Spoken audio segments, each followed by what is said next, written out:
All right. Good. Well, evening, beloveds. And I know my face is in shadow, but the background is better. So I'm going to leave it with that. I've been struggling all day to do this because Facebook was being weird this morning, and then I've been busy. And it's been great. And I just got out of a meeting where they were telling us about a PhD program. So, yay, I'm very excited. A PhD in consciousness as opposed to a master's in consciousness, which is what I have. So, it is January 20th. Our title is Today I Uncover the Perfection Within Me in All Its Fullness. All right, and our first quote. Again, the kingdom of heaven is like unto treasure hid in a field. That which when a man hath found, he hideth, and for joy therefore goeth and selleth all that he hath, and buyeth that field. And that's Matthew 13:44. Success in the attainment of objects forsaketh the person whose heart is unsteady, or who hath no control over his mind, or who is a slave of his senses. And that is from the Mahabharata.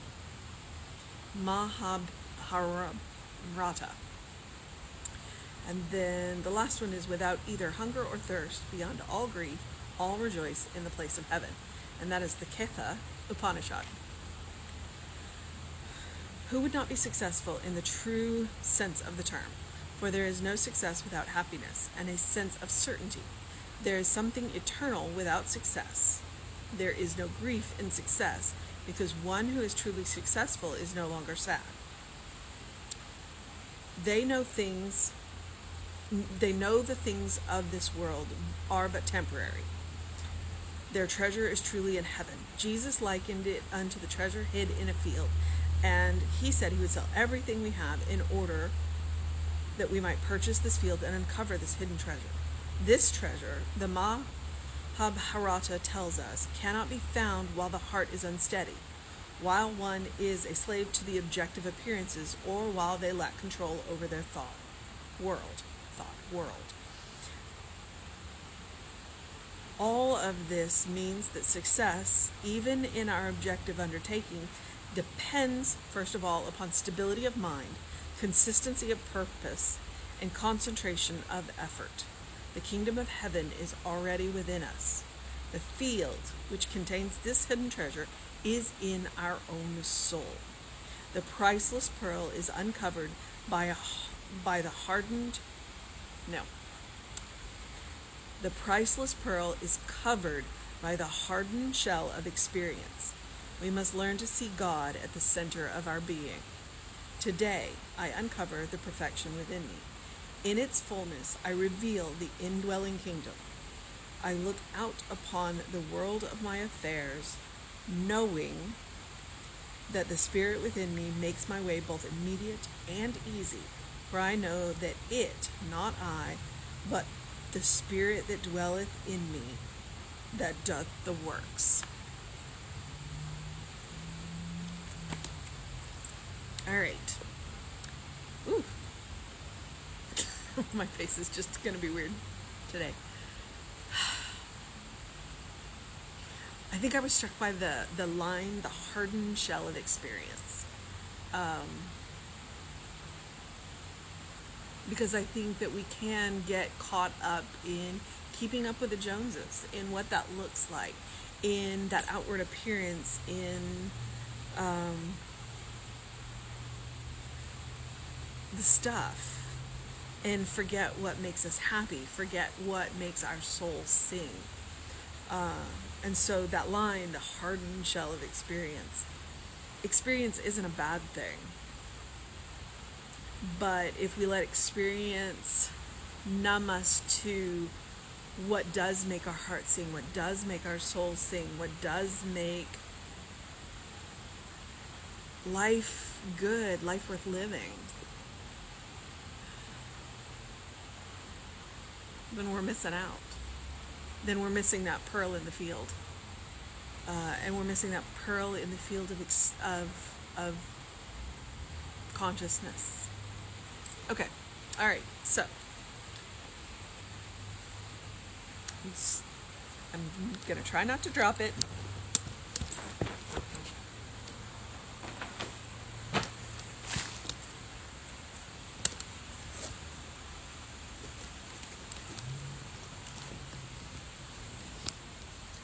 still have a stripy face. Okay, oh well, never mind.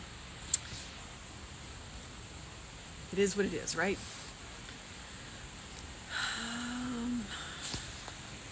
Let's just go back through it.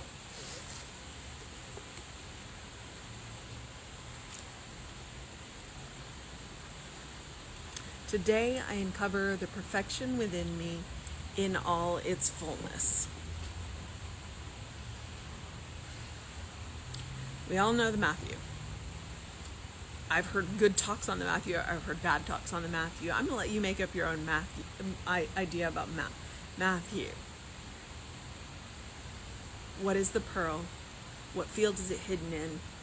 And are you willing to give up everything to pursue that field?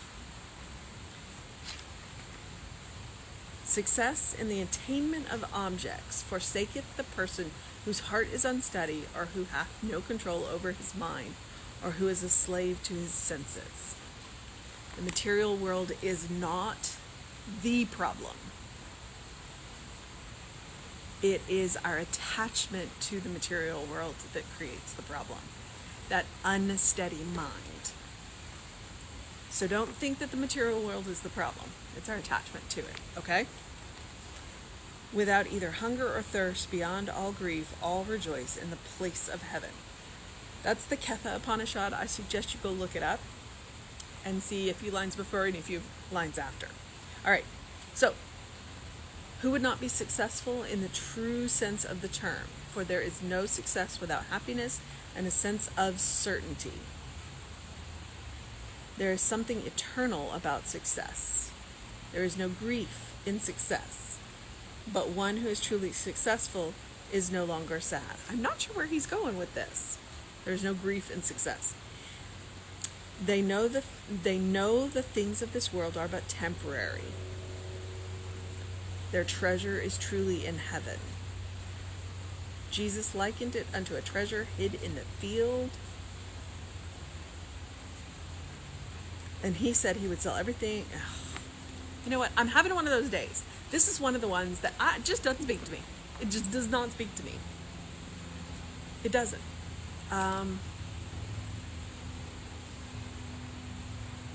Yeah, it doesn't. And every now and again, you're going to come across a reading from Ernest Holmes, and it's not going to speak to you, and you're going to be totally okay with that, all right? He is a master teacher, but occasionally. Not everything's for everybody. This treasure, the Mahabharata tells us, cannot be found while the heart is unsteady, while one is a slave to the objective appearances, while they lack control over their thought world, lack control over the thought world. And that's why that one sentence struck me about the hardened shell of experience. All right? All of this means that success, even in our objective undertakings, depends first upon stability of the mind, consistency of purpose, and concentration of effort. All right, stability of mind, consistency of purpose, and concentration of effort. Are you willing to do the work? Are you willing to... Actually, you will have had to have done the work first. To be consistent in your purpose, you got to know what your values are. To know what your values are, you need your mind to be stable. And that means watching the trend of your thoughts. And once you watch the trend of your thoughts, you know your values, you've settled on your purpose, you know your purpose, then you can concentrate all your effort on that. And then you can't help but be successful. The kingdom of heaven is already hidden within us. We know this. That secret place where you meet God, that's the kingdom of heaven. And when you find it there, then it's all around here. All right? Because heaven starts within you. Heaven starts within you. This field, which contains the hidden treasure, is our own soul. The priceless pearl is covered by the hardened shell of experience. Maybe we have some stuff we need to let go of. We must learn to see God at the center of our being. Okay, that's Ernest Drumbeat. You know this. You know this. Today, I uncover the perfection within me. In its fullness, I reveal the indwelling kingdom. It's about knowing who you are. I look out upon the world of my affairs, knowing that the spirit within me makes my way both immediate and easy. For I know that it is not I, but the spirit that dwelleth in me that doth the work. All right. So our mission today, should we choose to accept it,